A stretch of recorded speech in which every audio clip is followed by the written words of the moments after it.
Langsung saja saya kasihkan materinya.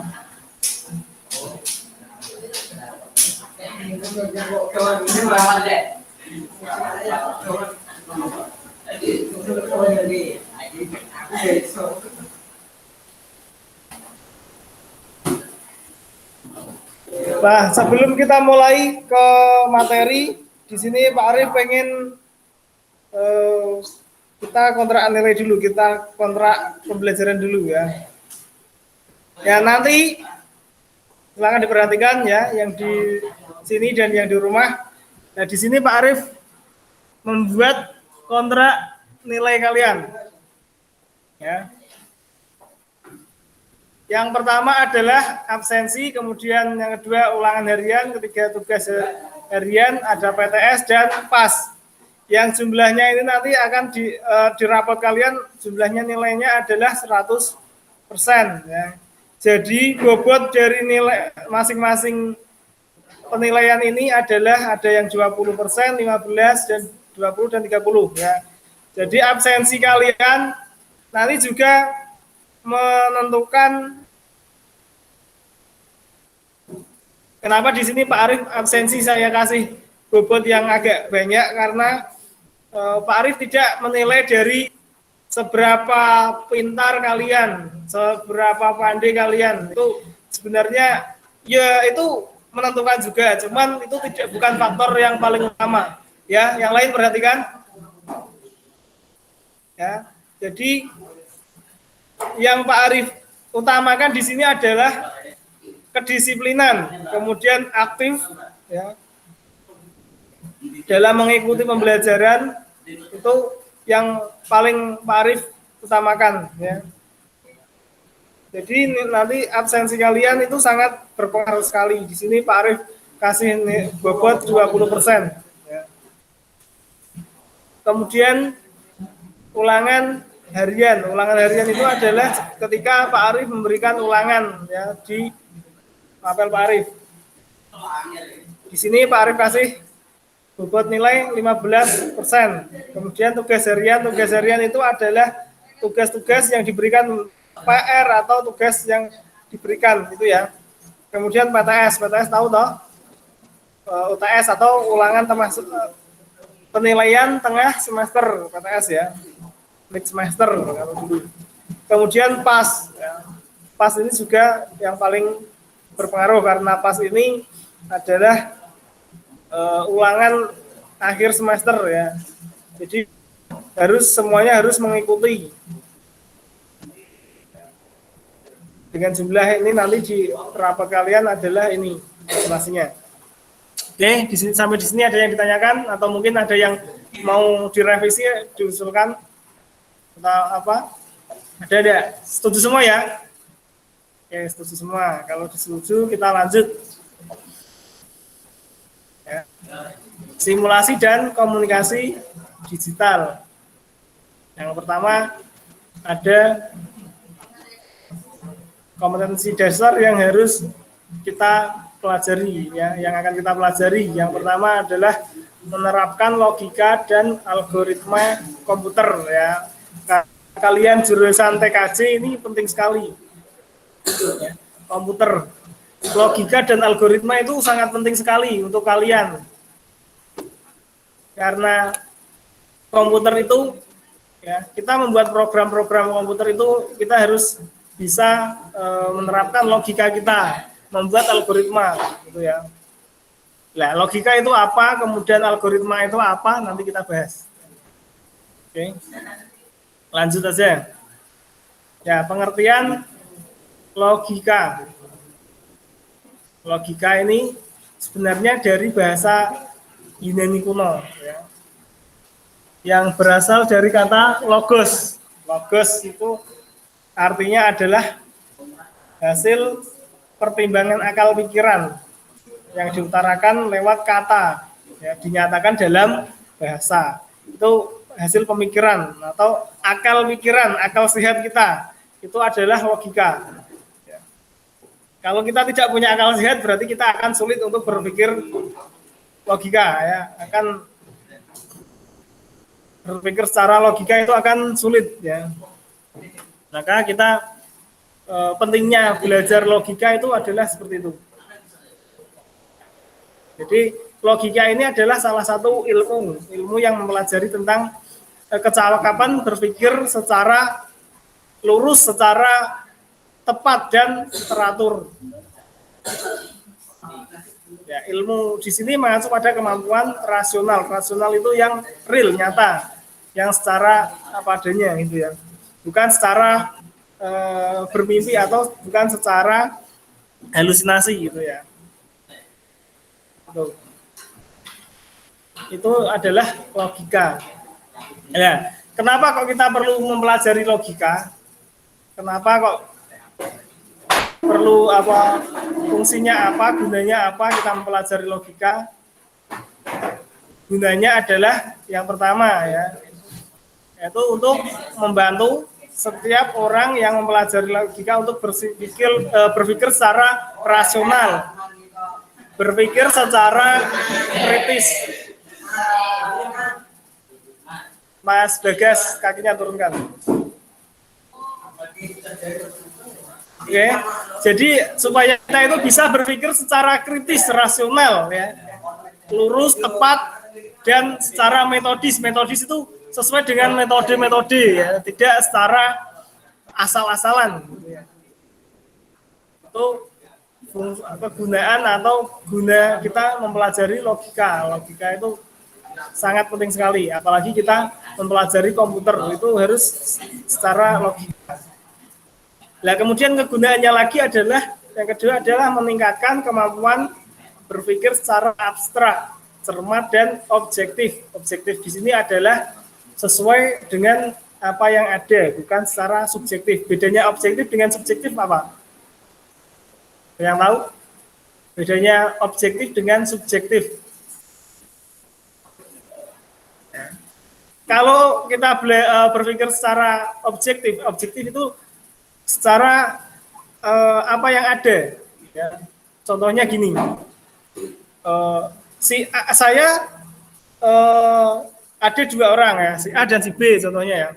Nah, kalau si A ini baik, bagus ya, pinter, kemudian si B ini kurang baik ya, agak susah dikasih tahu. Ya. Kalau kita secara objektif, kita harus berarti kita menilai A ini baik dan B ini kurang baik secara objektif. Lah, kalau kita berpikir secara subjektif, ya, subjektif itu tergantung dengan perasaan kita. Kalau saya suka dengan si A, berarti saya akan menilai si A ini baik. Saya tidak suka dengan si B, berarti saya akan menilai si B ini tidak baik meskipun si B ini baik gitu. Jadi kalau objektif itu sesuai apa yang ada, kalau subjektif itu tergantung dengan perasaan kita. Ya. Jadi bisa dengan like dislike gitu biasanya. Saya suka dengan A meskipun dia keset, sering bolos,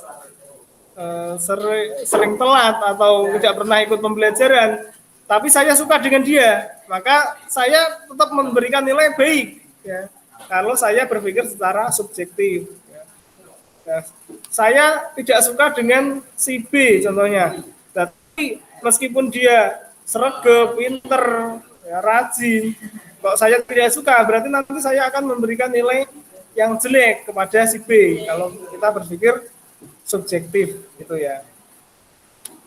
Makanya kita harus menilai sesuatu, menilai seseorang itu harus sesuai dengan objektif, secara objektif apa yang ada, jangan secara subjektif gitu ya.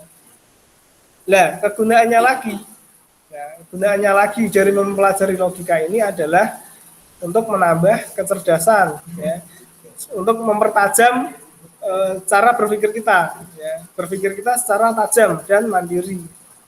Itu kegunaan dari logika.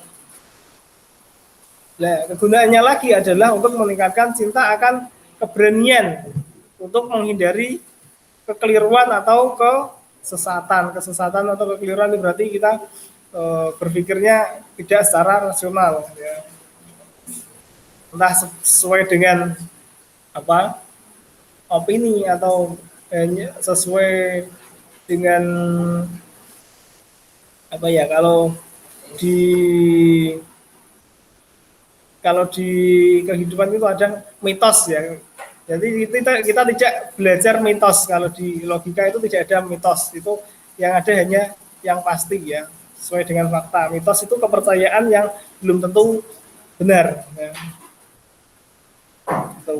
Itu kegunaan dari logika, ya. Nah, kemudian yang kedua yang kita pelajari adalah algoritma. Nah, algoritma itu apa? Ada yang tahu? Algoritma. Nah, ini asal usul dari kata algoritma. Sekarang Pak Arif pengen tahu, kalian sudah pernah dengar kata algoritma? Sudah ada yang pernah dengar enggak? Algoritma yang di rumah, yang di Google Meet, sudah pernah dengar kata algoritma? Jadi algoritma itu adalah langkah-langkah prosedur dari A sampai Z, ya, sampai seterusnya itu dalam menyelesaikan suatu permasalahan. Langkah-langkahnya itu adalah algoritma, ya. Contohnya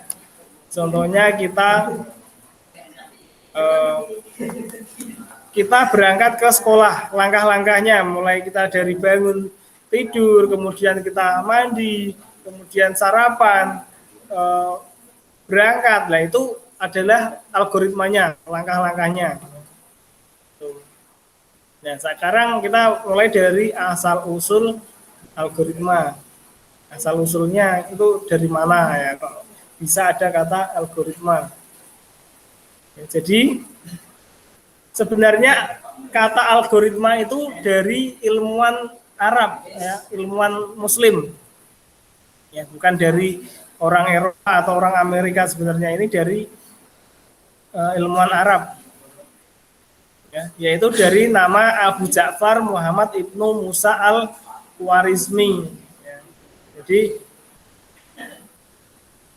dari seorang penulis buku Arab yang berjudul, ya, menulis kitab yang berjudul Al-Jabar wal Muqabalah, atau buku pemugaran dan pengurangan. Pemugaran itu penjumlahan dan pengurangan, itu, ya, maksudnya.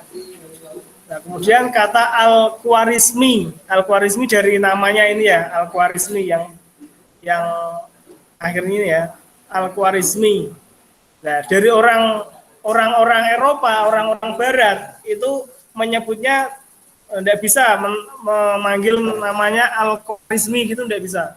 Ya, orang-orang Eropa, orang-orang Barat itu menyebut Al-Khwarizmi itu dengan kata algoritma, ya, algoritma. Jadi nama Al-Khwarizmi ini dari orang-orang Barat disebutnya algoritma. Makanya nanti kemudian kata algoritma ini itu yang artinya adalah proses menghitung dengan angka Arab. Jadi sebenarnya yang dipelajari dulu itu adalah angka-angka Arab. Seseorang yang mempelajari angka Arab itu dinamakan adalah algoris. Algoris itu orangnya, ya, yang mempelajari angka-angka Arab. Nah, kemudian dari kata algoritma ini, algoritma lambat laun menjadi algoritma, ya. Disebabkan karena algoritma sering dikelirukan dengan kata aritmetik, ya. Dikelirukan dengan kata aritmetik. Aritmetik itu apa? Aritmatika, ya. Aritmatika itu penjumlahan, ya. Sehingga akhiran SM yang algoritma tadi berubah menjadi THM atau algoritma, ya.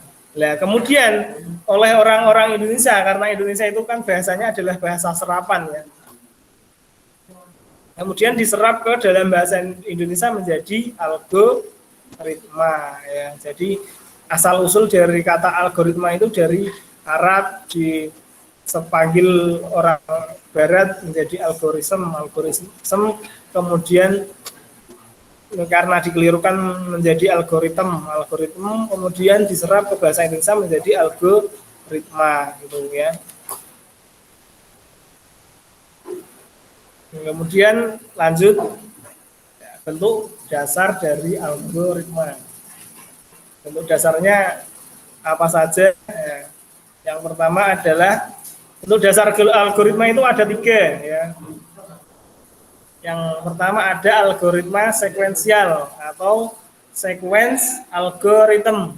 Ya, algoritma sekuensial ini adalah langkah-langkahnya itu secara lurus atau tidak diulang-ulang. Yang kedua ada algoritma perulangan. Perulangan itu langkah-langkahnya ada yang diulangi atau looping algorithm.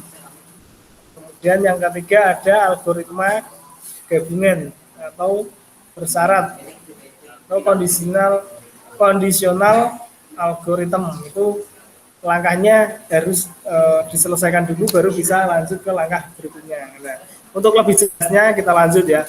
Oh iya, ini yang kemarin kan sudah Pak Arif share di Google Classroom. Sudah ditulis? Sudah masuk Google Classroom semua? Belum.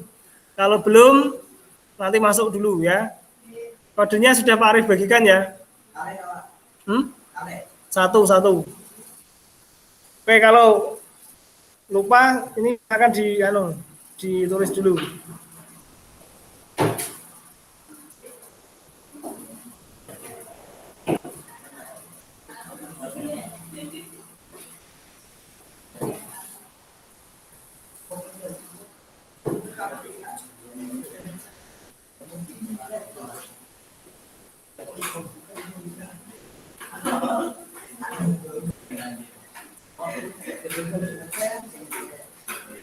Nih, silakan ditulis. Ini kodenya.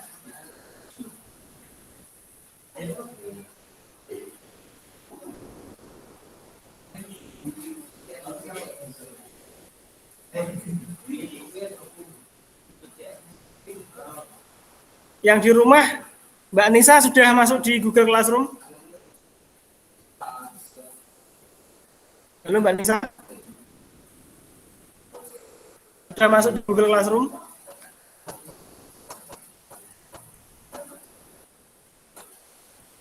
Halo, Mbak Nisa. Mas Randi sudah masuk di Google Classroom? Udah, Pak. Oke, yang di sini nanti segera masuk ya.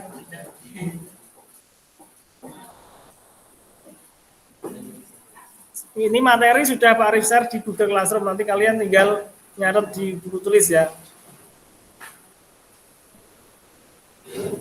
Ini sudah semua?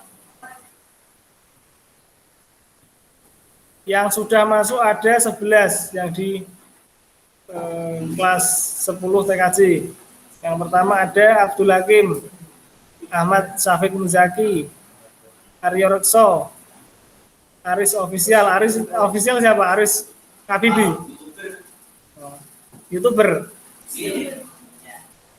Des Gaming itu siapa? Dian Ayis. Elisa. Ikvan sudah. Indra sudah. Murti Hartini. Nisa Gaul. Randi Setioko. Sego Buntel ini siapa? Sego Buntel. Sama Jordan. Terinspirasi dari mana ini? Namanya? Oh, senang buntel sego ya? Kok nama akunnya kok sego buntel gitu.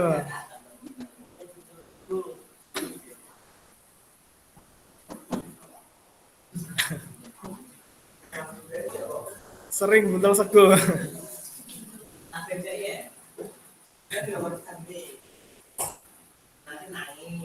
Oke, lanjut ya. Lanjut algoritma sekuensial ya yang tadi ya, atau sekuensi algoritma ya. Ya ini adalah langkah-langkah ya. Algoritma itu kan langkah-langkah ya, langkah-langkah untuk mengerjakan sesuatu dengan cara seefisien, seefektif mungkin ya. Yaitu langkah-langkahnya secara urut dari awal sampai akhir. Jadi contohnya gini, kalian berangkat ke sekolah, dari pondok berangkat ke sekolah. Langkah-langkahnya mulai dari jalan melewati masjid, kemudian lurus, kemudian sampai ke depan kelas, masuk kelas, duduk. Nah itu kan tidak ada langkah yang diulangi, ya toh? Lurus terus toh, tidak ada yang diulangi. Ya. Nah, makanya disebut dengan sekuensial itu urut, tidak ada langkah-langkah yang diulangi. Ya. Contohnya ini masak air. Masak air kan dari mempersiapkan air yang akan dimasak, kemudian mempersiapkan panci, mempersiapkan kompor, kemudian dimasukkan airnya ke dalam panci, ditaruh di atas kompor, kemudian dinyalakan kompornya, kemudian setelah mendidih baru diangkat dan selesai ya. Itu kan tidak ada yang diulangi langkah-langkahnya. Nah, maka itu dinamakan dengan algoritma sekuensial. Tidak ada yang diulangi, tidak ada yang diulang-ulang, atau tidak harus ada syaratnya. Yang kedua ada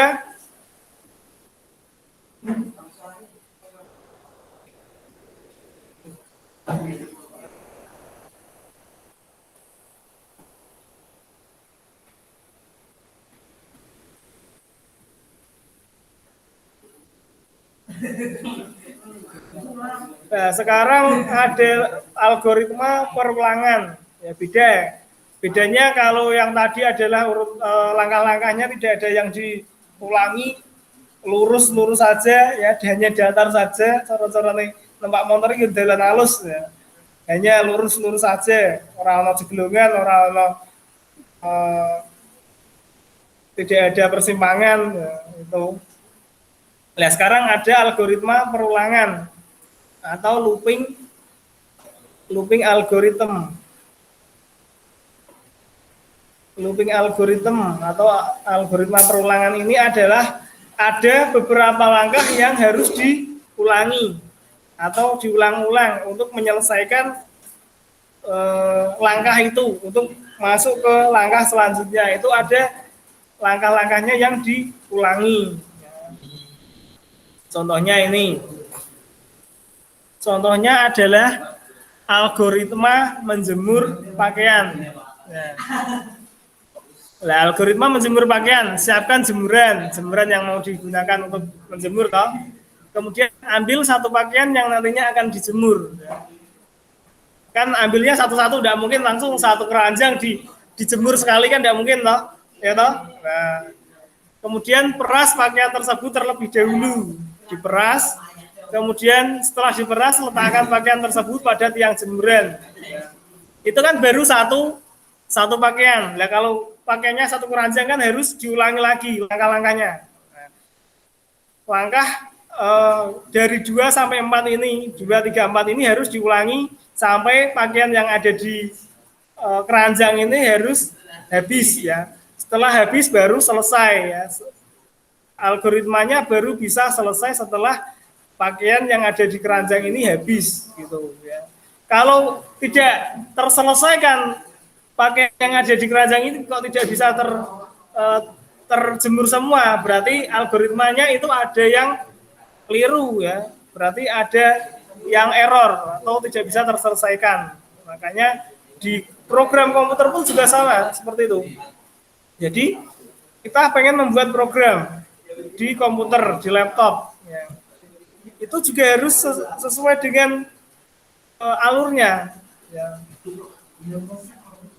Kita membuat algoritmanya pun juga harus sesuai gitu. Kalau kita tidak sesuai, maka nanti programnya itu akan terganggu atau tidak bisa dijalankan bahkan ya.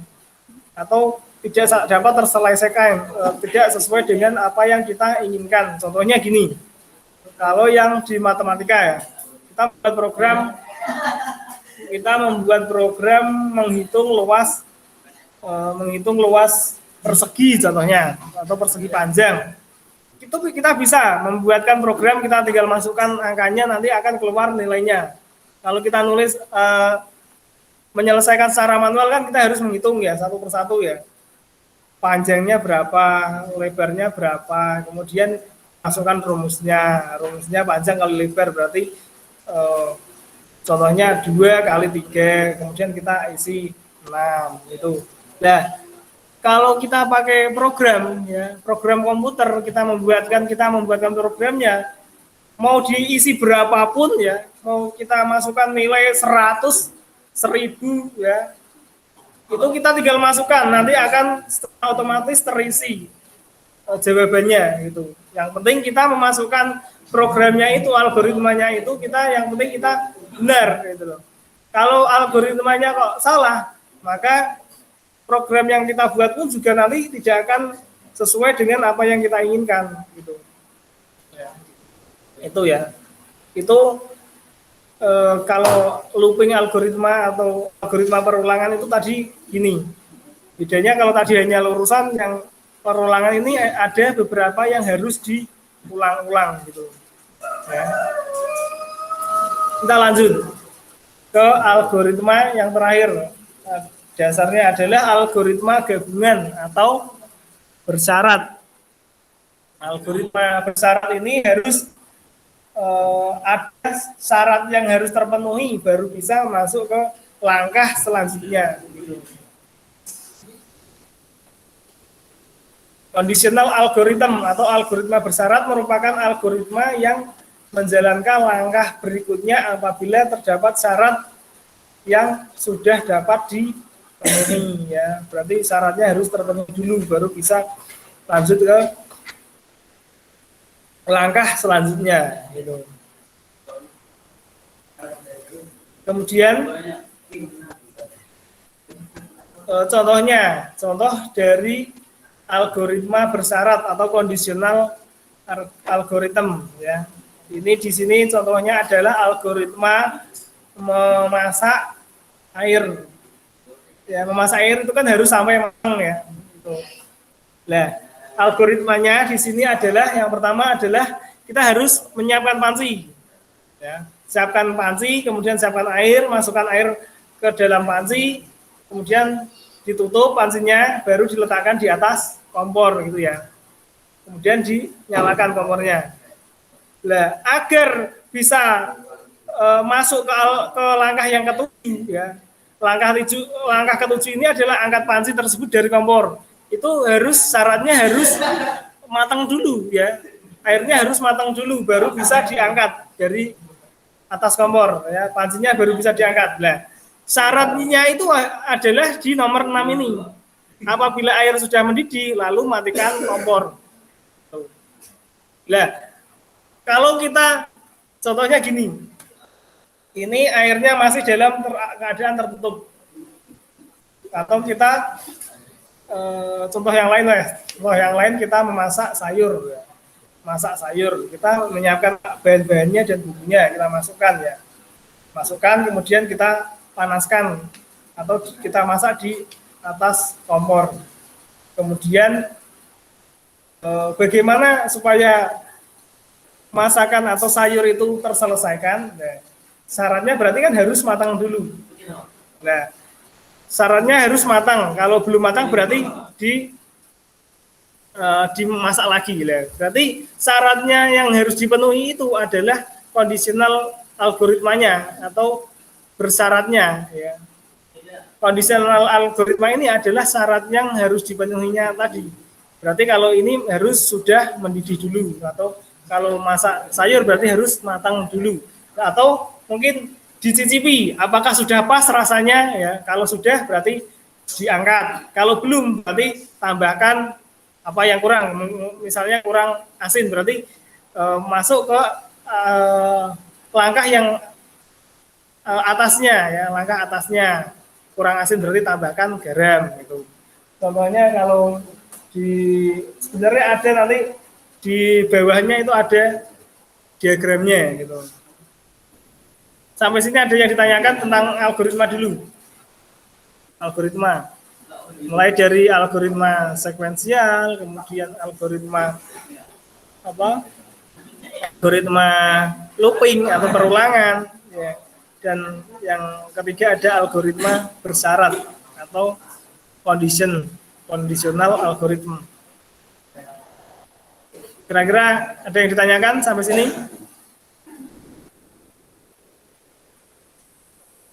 Nah, sekarang ini adalah kita biasanya membuat bagan-bagan itu menggunakan bagan alir atau flowchart.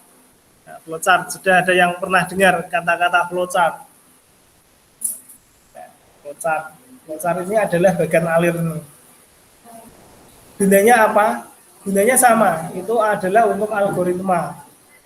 Kalau tadi algoritma secara kata-kata atau menggunakan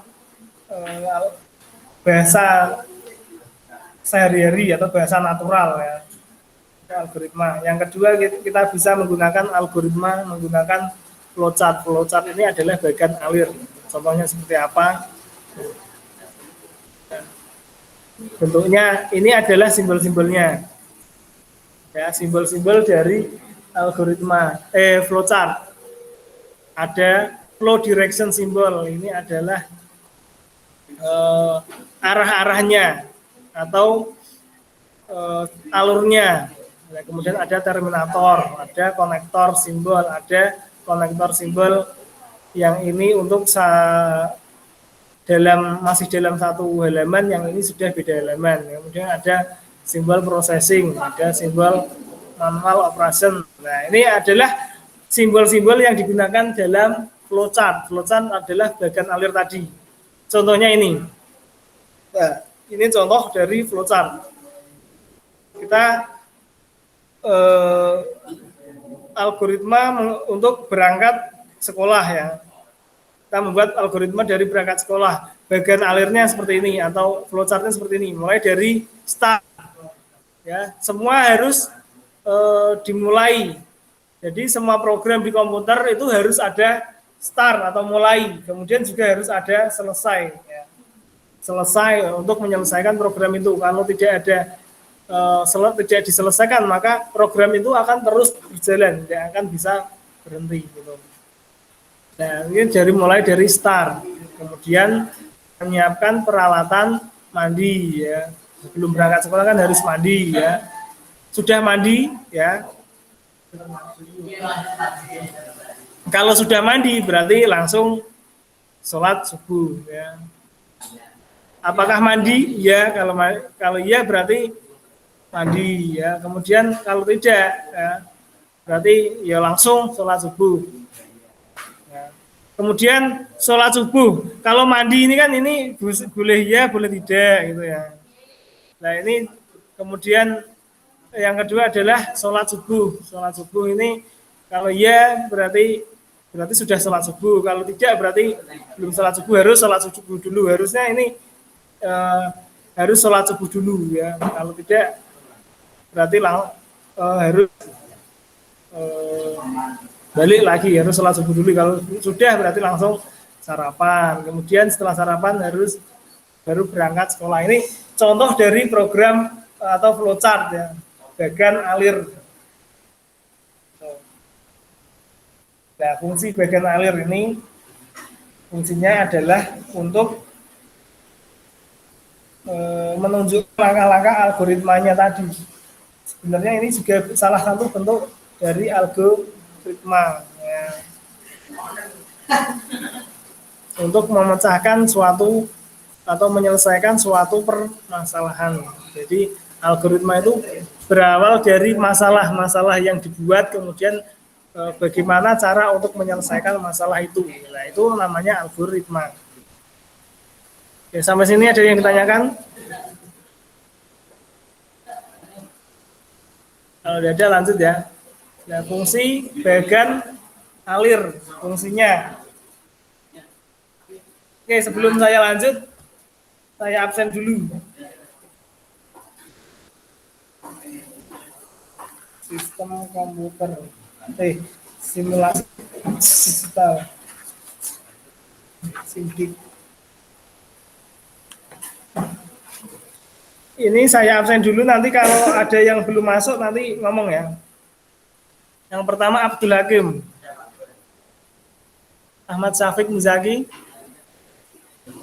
Angga, Anggun, Aris,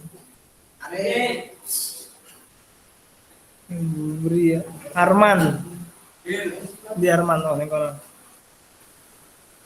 Aryo Rekso, tidak ada. Kemudian Aulia Sufi, Aulia Zahratul, Bagas, Dimas Santoso, tidak ada.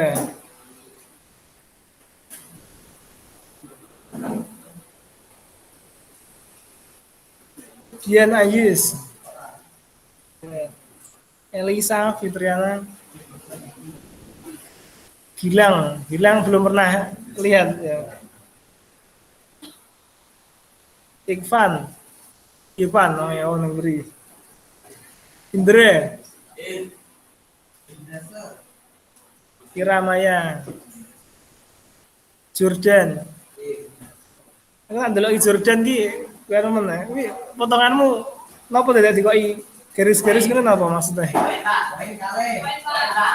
Ya, kau pasat ya bagian poin-poin. Nabil, Ilyas, urung balik neng. Neng media ora ono. Nisa, Mbak Nisa. Nisa Fadila. Hadir. Randi. Hadir, Pak. Hadir. Rekan. Hadir. Ristia, Ristiamu ono ketane kok. Saiki lah. Bisa masuk turunnya, Pak, nggak ada sinyal. Oh, udah ada sinyal. Kemudian Rian ini belum pernah ikut ya. Rudi juga belum pernah ikut. Trin Hayati, Vina Yunanta juga hadir. Yang belum siapa? Yang belum saya absen? Di wonge. Loh, lah kok malah turu.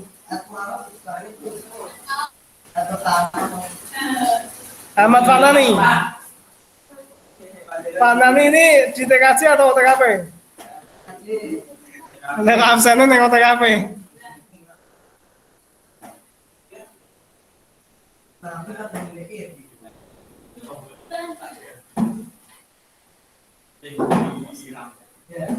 Oke, gini, ini kan, iya langsung ya. Ini baru awal-awal ya. Kira-kira ada yang pengen berubah pikiran, pengen ke OTKP enggak? Ada enggak? Mumpung ini masih awal-awal ya. Kalau masih awal-awal nanti kan bisa tidak, maksudnya pelajarannya nanti tidak ketinggalan. Tapi kalau nanti sudah pergantian semester, biasanya nanti harus mengikuti pelajaran yang ketinggalan. Karena di TKC dan OTKP itu kan pelajarannya ada yang beda ya. Kira-kira di sini ada yang berniat pindah ke OTKP? Tidak ada? Oh, enggak. Pak Aris. Enggak. Ipan. Mana yang OTKP?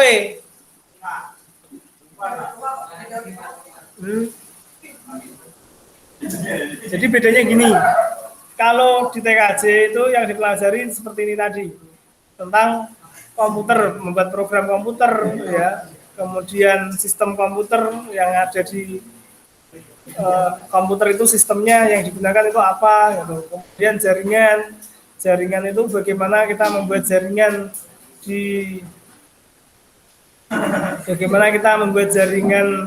komputer seperti yang kalian gunakan itu ya, jaringan LAN, jaringan lebih luas lagi jaringan WAN ya.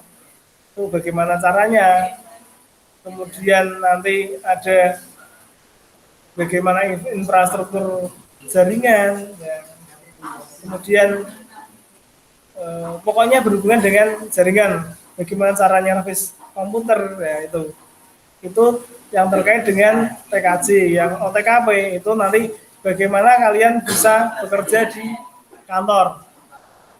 Tentunya beda ya, kalau kalian jurusan TKJ dengan OTKP tentunya beda. Kalau sesuai dengan jurusan kalian ya, pekerjaan kalian sesuai dengan jurusan kalian pun beda ya. Kalau di TKJ itu lebih ke teknisi atau menjadi teknisi komputer, menjadi programmer di suatu perusahaan ya, yang membuat program-program seperti aplikasi-aplikasi ya, membuat jaringan-jaringan, itu yang di TKJ. Kalau TKP itu lebih ke bagian kantornya, di bagian office ya. Bagaimana cara membuat presentasi, bagaimana melayani nasabah atau konsumen, bagaimana menjadi customer service ya, call center gitu. Kalau yang di sini kok hobi dengan ngomong di depan orang atau melayani pelanggan, nah itu lebih baik di OTKP, karena di situ nanti lebih detailnya di situ ya, bagaimana cara mengarsip suatu dokumen, bagaimana cara mempersiapkan rapat. Nah, di situ dipelajari di OTKP. Kalau di TKJ itu kan kita lebih ke bagaimana cara mengoperasikan komputer, memperbaiki komputer, membuat jaringan komputer seperti itu.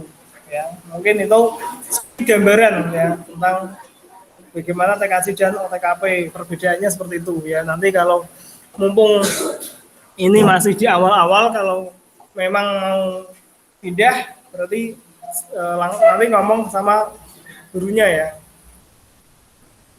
Gitu.